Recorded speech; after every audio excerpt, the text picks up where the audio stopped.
नमस्कार। 2025 में जो नया इनकम टैक्स एक्ट आ रहा है उसको लेकर काफी कंफ्यूजन है ना? तो मैंने सोचा क्यों ना अपने क्लाइंट्स के लिए एक सीधी सरल ब्रीफिंग तैयार की जाए ताकि सारी उलझन दूर हो जाए और ये समझ आ सके कि असल में बदल क्या रहा है। तो चलिए शुरू करते हैं।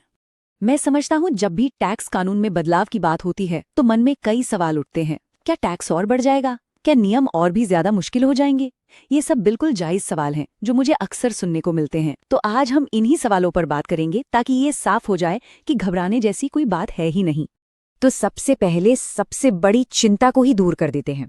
देखिए, इस नए एक्ट का मकसद टैक्स का बोझ बढ़ाना बिल्कुल भी नहीं है। इसका एक ही मकसद है, कानून को आसान और ज्यादा व्यवस्थित बनाना। तो आराम से बैठिए, टैक्स बिल नहीं बढ़ने वाला है।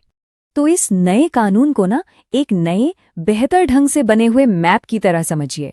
मंजिल वही है, बस रास्ते ज्यादा साफ और सीधे कर दिए गए हैं।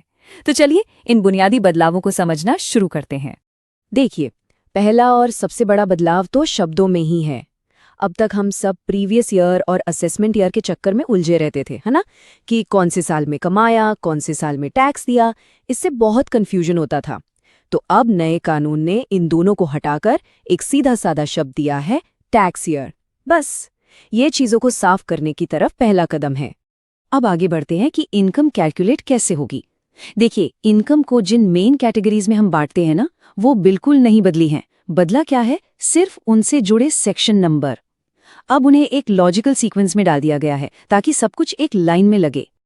जरा इस टेबल पर नजर डालिए। इनकम के 5 head: salary, house property, business profit, capital gain और दूसरे सोर्स। ये आज भी वही है। अब देखिए कि सेक्शन नंबर कैसे बदले हैं। जैसे कैपिटल गेन्स जो पहले सेक्शन 45 से शुरू होता था, अब वो बिजनेस प्रॉफिट के ठीक बाद सेक्शन 67 से शुरू होता है। मतलब कॉन्सेप्ट वही है, बस कानून में उसकी जगह अब ज्यादा लॉजिकल हो गई है। और असल में यही इस पूरे बदलाव का मूल मंत्र है। वही कॉन्सेप्ट, कंटिन्यूअस नंबरिंग। कानून को दोबारा नहीं लिखा जा रहा है, उसे बस बेहतर तरीके से ऑर्गेनाइज किया जा रहा है ताकि उसे समझना और इस्तेमाल करना आसान हो जाए। ठीक है, अब आते हैं उस हिस्से पर जिसके बारे में सबसे ज्यादा सवाल आते हैं, डिडक्शंस यानी कटौतियां। टैक्स बचाने वाली सारी स्कीम्स का क्या होगा? चलिए देखते हैं कि इस नए मैप में वो सब कहाँ हैं।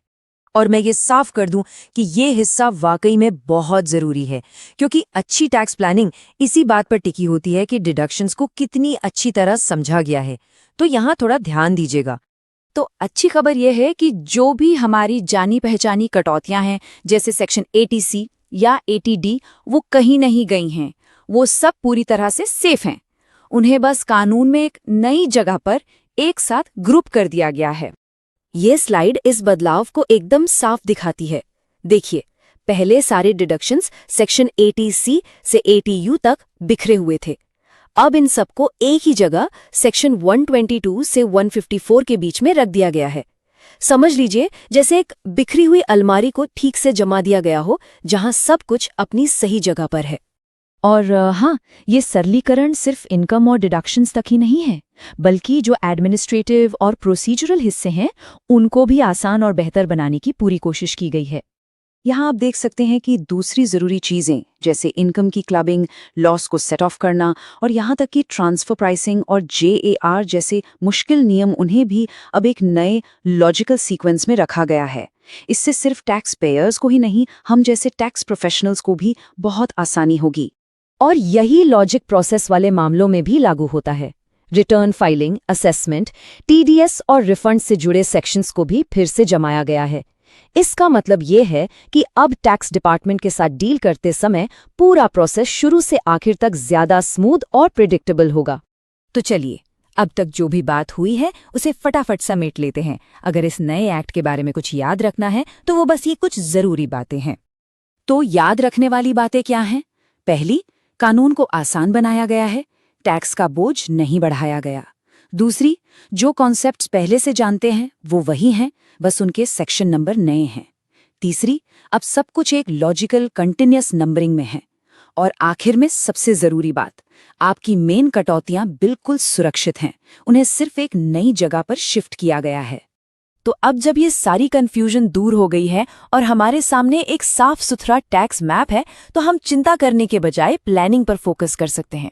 तो अब इस नई क्लैरिटी के साथ 2025 के लिए आपकी टैक्स स्ट्रैटेजी का पहला कदम क्या होगा? अब आप ज्यादा आत्मविश्वास के साथ आगे की सोच सकते हैं।